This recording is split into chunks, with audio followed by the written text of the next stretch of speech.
Hi, Tyler. President Trump is aiming to kick off the week of the Republican National Convention with positive news on treating COVID, which continues to claim 40 lives an hour here in the United States.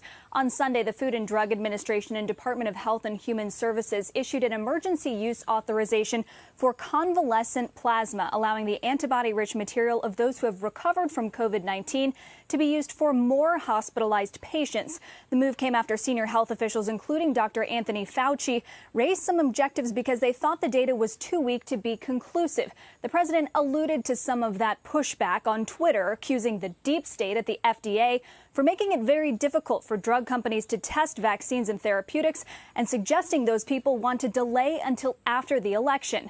That appears to be President Trump's new deadline for the so-called Operation Warp Speed. The FT and the New York Times report that AstraZeneca's vaccine for COVID, which is currently in trial with Oxford University, could be fast-tracked before November 3rd, according to their sources. Now, AstraZeneca, for its part, has said that it has not discussed this emergency authorization with the government and that it won't have trial results until later this year. The FDA's own guidelines say that a vaccine would have to have 50% effectiveness to get approved, and the FDA's top vaccine regulator said if a vaccine were approved that were unsafe or untested, he would resign.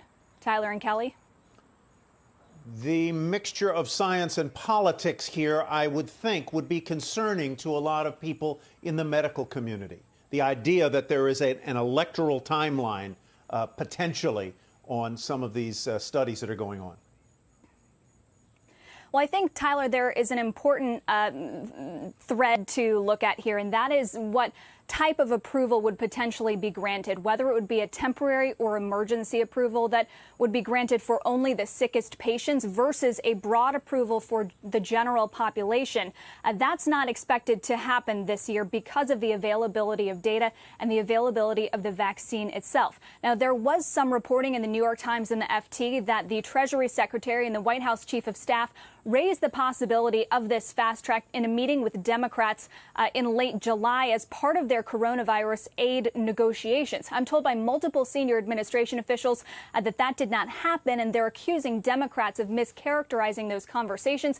And I also reached out to a few senior officials at the FDA who said that they acknowledged that there was some hand-wringing going on at the agency over this, but said that if they had COVID-19, they would want to be able to get convalescent plasma because it is viewed as being more effective than not taking it.